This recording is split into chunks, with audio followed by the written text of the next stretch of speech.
Le Mans is the biggest race in the world. If you want to prove yourself as a driver or as a manufacturer, that is where you go.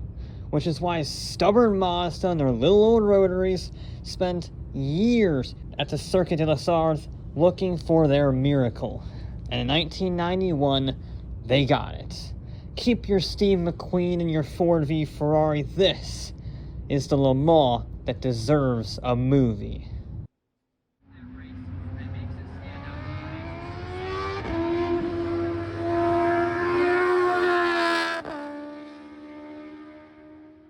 Mazda Speed has been racing since the 1968 84-hour Marathon de la Route at the Nürburgring, and that was just the start. They've competed in the Spa 24-hour and dominated various IMSA GT classes with the RX-7.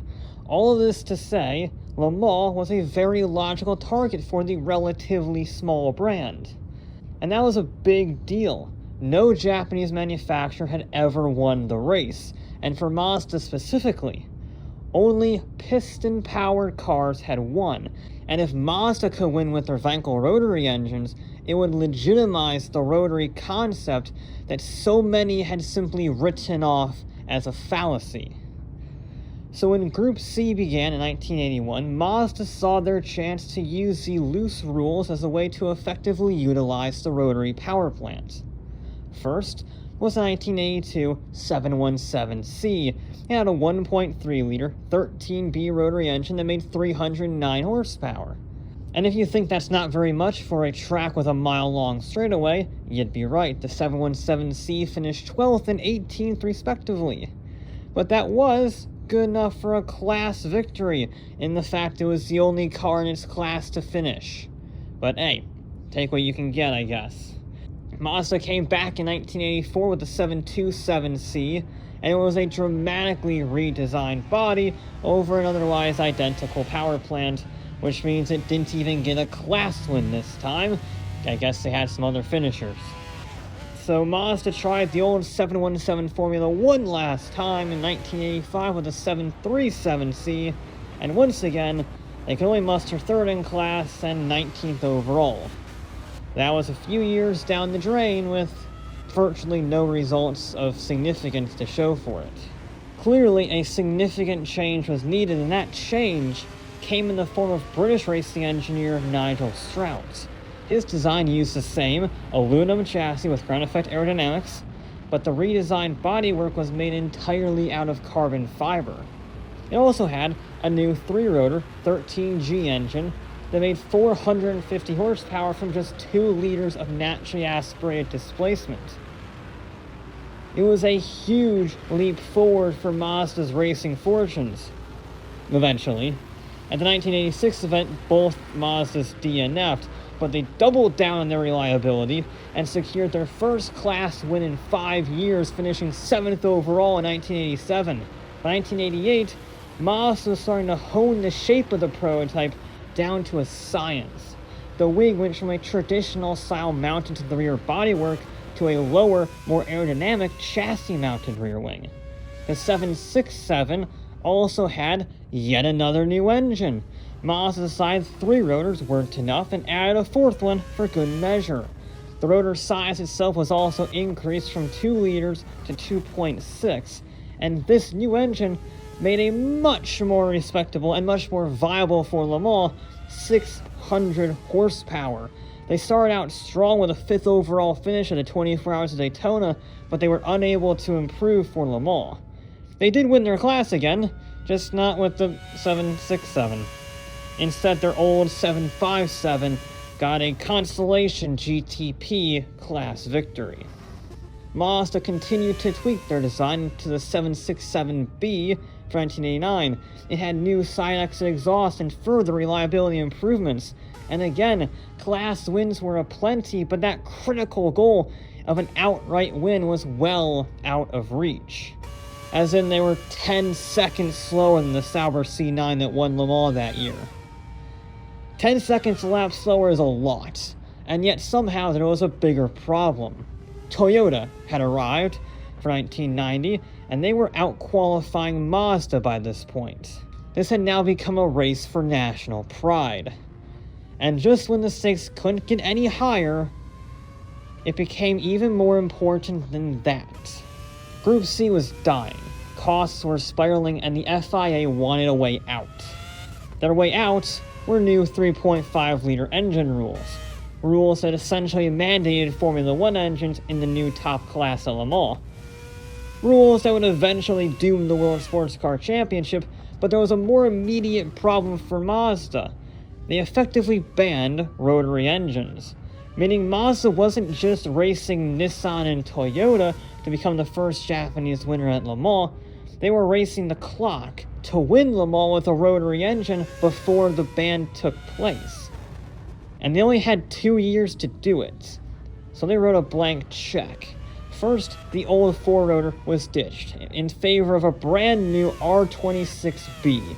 It was the same layout and displacement of old, but there were now 3 spark plugs per cylinder and carbon fiber apex seals. This meant the 787 was one hell of a screamer, 930 horsepower at 10,500 RPM, 930 horsepower from 2.6 liters of displacement. The only cars that are better, even today, are F1 cars. It's truly one of the greatest engines ever built and a legitimate engineering marvel. Then Strout redesigned pretty much everything else. The chassis was now a full carbon fiber monocoque to match the full carbon fiber body shell. Then the twin side-mounted radiators were moved to a single radiator at the front to streamline the bodywork.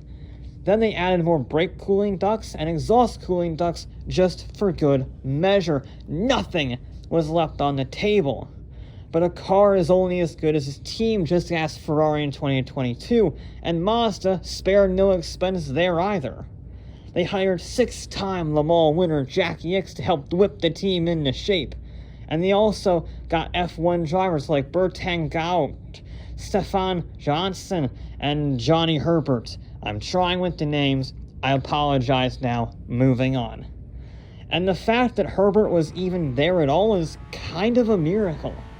He was the 1987 British Formula 3 champion when he was involved in a horrific accident a year later. Several shunts into the Brands Hatch barriers all but severed his left foot and completely crushed his right. His feet were nearly amputated, and many thought he would never walk again. But with lots of therapy and determination, not only did he walk again, he raced again, continuing to score points at Benetton in his return season for Formula 1. But his injuries were still life-changing, and Benetton dropped him when he failed to qualify for a race, and he was relegated to part-time driver at Lotus when he got Mazda's call. But despite a shakedown at the 1,000 kilometers of Fuji, the 787 was doomed to fail. It retired from the GTP class lead with an oil leak, while the other car caught on fire, leading to their backup 767B finishing 20th. This was worst case scenario for Mazda, because 1991 was the transition year from Group C to 3.5, their absolute last chance. Mazda and Ickx got racing constructor Oreca to manage the team full-time, and they turned their attention to the car. The suspension geometry was redesigned to fit larger tires, which in turn fit Mazda's new carbon ceramic brakes. The biggest factor, though, was Ickx, who came up with a brilliant bit of strategy. Because in order to win Le Mans, first you must finish. So Ickx turned those iconic engines down to just 630 horsepower at 9,500 RPM, because he wanted to turn the entire rotary concept on its head. By detuning the R26B, he was able to increase fuel economy by 15%, which meant they didn't have to stop for fuel as much as the 7-liter V12 monsters. That engine refurbishment and a new ECU linearized the torque curve so the 787B could get 95% of its peak torque anywhere between 6,000 and 9,000 RPM. Imagine a world where a rotary engine had the most linear torque curve and the best fuel efficiency. Then Ickx challenged his drivers to simply match the race pace during testing, while trying to beat each other on fuel economy instead. This way they could still compete against one another, because they're racing drivers, while still helping the team's overall goal. But 1991 was still going to be a challenge. Sure, Toyota skipped this one to develop the 1992 car, but Jaguar was still around with Andy Wallace, and Mercedes was still around with Michael Schumacher at the wheel. But here's where the FIA accidentally saved Mazda. Those 3.5-liter rules were just the worst thing ever. The cars were unreliable and slower than the old Group C cars, so only Peugeot showed up with their new 905. And even with a very generous, gifted front row start, the 905s weren't a problem. You won't see them for the remainder of the race. They were just off the pace in general, really. But since the FIA desperately wanted people to use the new rules, they said Group C cars could only compete if they ran at a minimum of 1,000 kilograms. That meant the once dominant Porsche 962s and Jaguar XJR12s were stuck with 400 pounds of weight, ruining their handling, and they weren't a threat either. But wait, I hear you say, the 787B is a Group C car, so they had to run at 1,000 kilos too, right? Except they didn't, because Ickx found a loophole that allowed naturally aspirated rotary-powered cars to run at just 830 kilograms. So the 787B ran with no ballast and tipped the scales at just 1,800 pounds, saving the handling from being butchered, and it improved their already superior MPG, which meant the 1991 24 Hours of Le Mans became a battle of the raw speed from Mercedes and the efficiency of Mazda. So Mercedes disappeared into the distance like it was 2020 after out-qualifying everyone by at least 0.6 of a second, while Mazda started slicing their way slowly but surely through the pack after starting in 12th, 17th, and 24th position. And Mercedes was brutally fast. Schumacher broke the lap record by 5 seconds that year, and it was a 1-2-3. Until mechanical woes set in. Schumacher fell first with a broken gearbox. Then, the 1989 Le Mans winning driver ran over debris which sent him into the pits, and suddenly, Mazda was in second place. The number 1 Mercedes was leading for 15 hours by this point when it rolled in for repairs, and suddenly, Mazda went from second to leading with just a few hours left to go. But this put Mazda in a difficult situation. Herbert was in the car about to finish his stint, and that meant he was out of water and very tired after several hours of endurance racing. But the Jaguars were coming back strong with a possibility of overtaking Mazda if they took this lengthy driver change. So, under the suggestion of Ickx, Herbert stuck it out with a grueling double stint to the finish. But it worked. He crossed the line to win the 1991 24 Hours of Le Mans, 2 laps clear of the Jaguars. Herbert was so dehydrated that he was lifted from his car with the medical staff and taken to the hospital, but he frickin' did it! It took 9 years of humiliation and millions of dollars, but Mazda won the 24 Hours of Le Mans outright for the rotary and for Japan. It was the 787B's only win, but if you're only gonna win one race, they picked the right one to win. Another Japanese manufacturer wouldn't win until Toyota in 2018, and by that point they were the only manufacturer in LMP1, and there wasn't really much competition, so it's been kind of smooth sailing. Now, the FIA did disassemble the winning rotary engine for post-race inspections in 1991 and found that it was so reliable that it could have kept going for another 48 hours.